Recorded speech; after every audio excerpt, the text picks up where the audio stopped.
आदाब, नमस्कार, अस्सलाम वालेकुम नाज़रीन। पल पल न्यूज के न्यूज रूम से मैं हूं आपके साथ नदीम अकरम। उन्हें है शौक तुम्हें बेपर्दा देखने का, उन्हें है शौक तुम्हें बेपर्दा देखने का। तुम्हें शर्म आती है तो आंखों पर हथेलियां रख लो। ये बातें आज 10वें दिन के दौरान सुप्रीम कोर्ट में हिजाब मामले पर रखी गई हैं और एडवोकेट संजय हेगड़े साहब ने अपनी दलीलों को जज के सामने रख दिया है और इनके इस शेर के बाद हिजाब मामले पर सुप्रीम कोर्ट की सुनवाई जो है वो 10 दिन तक के बाद पूरी कर ली गई है। और 10 दिन के दौरान जो है क्या कुछ सुप्रीम कोर्ट में हुआ है, उन तस्वीरों को लोगों के सामने आना जरूरी है, क्योंकि कर्नाटक सरकार जो कि अपने तानाशाही रवैये के चलते मुस्लिम बच्चियों के हिजाब को लेकर के सवाल खड़ी कर रही थी और कर्नाटक हाईकोर्ट ने कर्नाटक सरकार का साथ देते हुए पूरी तरीके से फैसला जो है कर्नाटक सरकार के फेवर में कर दिया। और दलीलें थी कि कुरान शरीफ में कहीं नहीं लिखा है कि हिजाब पहनना जरूरी है, इसलिए हिजाब को हम बैन करते हैं।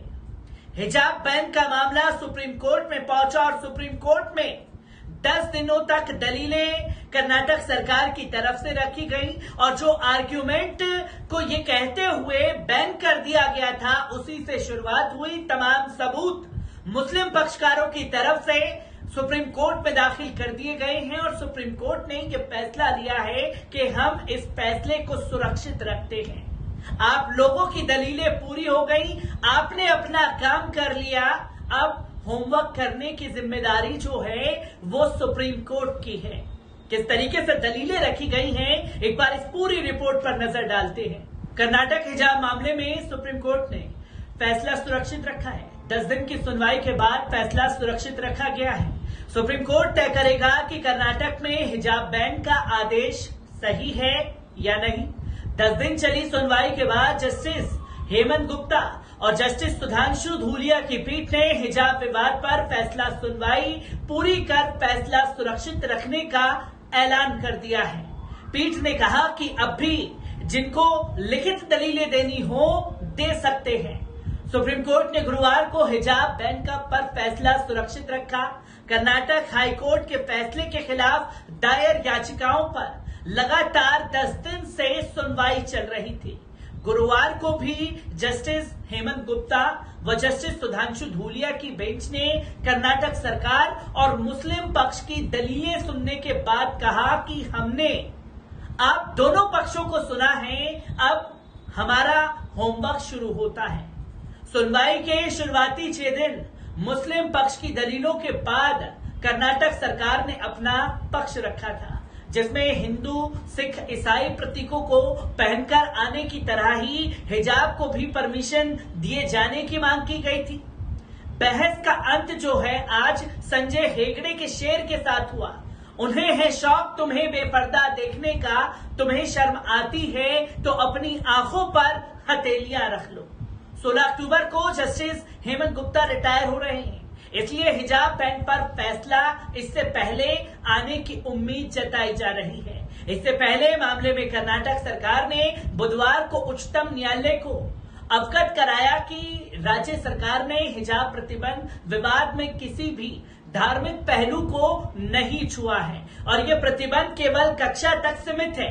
राज्य सरकार ने कहा कि यहां तक कि कक्षा के बाहर स्कूल परिसर में भी हिजाब पर प्रतिबंध नहीं है।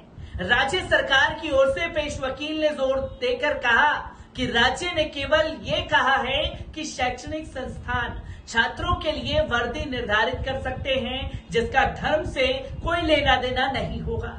कर्नाटक के महाविक्ता प्रभुलिंग के नवदगी ने न्यायमूर्ति हेमंत गुप्ता और न्यायमूर्ति सुधांशु धूलिया की पीठ को बताया कि फ्रांस जैसे देशों ने हिजाब पर प्रतिबंध लगा दिया है और वहां की महिलाएं इससे कम इस्लामी नहीं हो गई हैं। नवदगी ने कहा कि जब तक ये नहीं दर्शाया जाता कि हिजाब पहनाना अनिवार्य और धार्मिक प्रथा और अनिवार्य का हिस्सा है, तब तक संविधान के अनुच्छेद 25 के तहत संरक्षण नहीं मिल सकता है।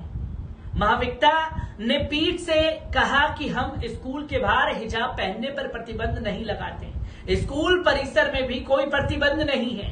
प्रतिबंध केवल कक्षा के अंदर है। 10 दिनों की सुनवाई के दौरान सॉलिसिटर जनरल तुषार मेहता, कर्नाटक सरकार के advocate general Prabhuling Navadgi, additional solicitor general K M. Nataraj, advocate और आर. वेंकटरमणी ने दलीलें रखी थी। गुरुवार को सीनियर एडवोकेट अहमदी ने दलील दी कि हिजाब पहनने वाली लड़कियों का प्रतिशत भले ही कम हो, लेकिन इस तरह के अनुशासन को लागू करने से आपको क्या हासिल होता है। इस पर कमात ने कहा कि मान लीजिए मैं अपनी जेब में कृष्ण का फोटो रखता हूं और राज्य कहता है कि तुम नहीं रख सकते। जब मैं इसे चुनौती देता हूं तो कोर्ट को यह पूछना चाहिए कि प्रतिबंध क्यों है और क्या मुझे फोटो रखने का अधिकार है या नहीं है। बकरी ईद पर गौकशी की तरह स्कूलों में हिजाब पहनना मुसलमानों का मौलिक अधिकार नहीं है। कर्नाटक सरकार ने बुधवार को अपनी दलीलों में साफ तौर पर कहा था, जिस तरह बकरी ईद में गाय काटना मुसलमानों का मौलिक अधिकार नहीं है, उसी तरह स्कूल कॉलेज में हिजाब पहनना अभिव्यक्ति की आजादी या धार्मिक स्वतंत्रता से जुड़ा अधिकार नहीं है। इसके पहले 1958 में मुसलमानों ने बकरी ईद पर गाय काटने को मौलिक अधिकार बताया था। जब अब हिजाब को बता रहे हैं, तब भी सुप्रीम कोर्ट ने इसे खारिज कर दिया था। वही अब करना चाहिए। सुप्रीम कोर्ट में 23 याचिकाओं की एक बेंच लिस्टेड है। इनमें से कुछ मुस्लिम छात्राओं की है, जिन्हें हिजाब पहनने के अधिकार की मांग करते हुए सीधे सुप्रीम कोर्ट में दायर किया गया था। बाकी स्पेशल लीव पिटीशन है, जो कर्नाटक हाईकोर्ट के 15 मार्च के फैसले को चुनौती देने वाली दायर की गई थी। कर्नाटक हाईकोर्ट ने स्कूल कॉलेज में हिजाब बैन को बरकरार रखा था। हिजाब विवाद पर सुप्रीम कोर्ट में मंगलवार को 8वें दिन भी सुनवाई हुई थी। Solicitor general SC. Tushar Mehta ने कहा था कि हिजाब इस्लाम का अनिवार्य हिस्सा नहीं है। कुछ ऐसे इस्लामिक देश हैं जहां हिजाब का विरोध हो रहा है और महिलाएं इसके खिलाफ लगातार प्रदर्शन भी कर रही हैं। कोर्ट ने पूछा कि किस देश में। इस पर ऐसी बोले कि ईरान में। इससे साबित होता है कि हिजाब पहनना इस्लाम में जरूरी नहीं है। तो वहीं कर्नाटक हिजाब विवाद पर 5वें दिन भी सुप्रीम कोर्ट में जस्टिस हेमंत गुप्ता, जस्टिस सुधांशु धूलिया की बेंच में सुनवाई हुई। बुधवार की सुनवाई में सीनियर एडवोकेट राजीव धवन और हुजैफा अहमदी ने जबरदस्त दलीलें सामने रखी थी। अहमदी ने कहा कि लड़कियां मदरसा छोड़कर स्कूल में पढ़ने आई थी, लेकिन अगर आप हिजाब बैन कर देंगे तो फिर मजबूर होकर मदरसा चली जाएंगी। इस पर जस्टिस धूलिया ने कहा कि ये कैसी दलील है। मुस्लिम लड़कियां स्कूल कॉलेज में हिजाब पहन सकती हैं या नहीं। इस मामले पर सुप्रीम कोर्ट में 6वें दिन जबरदस्त बहस हुई थी। करीब 19 घंटे की पूरी जिरह को हमने पढ़ा और समझा। इस बहस में तिलक, पगड़ी और क्रॉस का भी जिक्र आया, कुरान का भी जिक्र आया और संविधान का भी जिक्र आया।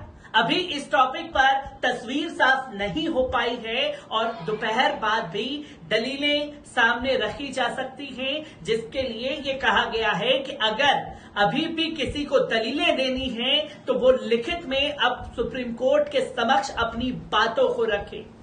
जहां जबरदस्त झटका कर्नाटक सरकार को लगता हुआ दिखाई दे रहा है, जहां कर्नाटक हाईकोर्ट ने बिना सुने मुस्लिम बच्चियों को कर्नाटक सरकार के फेवर में फैसले को सुना दिया था, वहीं सुप्रीम कोर्ट में 10 दिन तक इस पर बहस चली और 10वें दिन इस फैसले को सुरक्षित रखा है। आने वाले कुछ दिनों में हिजाब पर सुप्रीम कोर्ट की तस्वीरें क्या जाती हैं, क्या फैसला आएगा, वो भी लोगों के सामने आ जाएगा। मैं ऐसी ही खबरों से आपको रूबरू कराता रहूंगा। दीजिए इजाजत, शुक्रिया।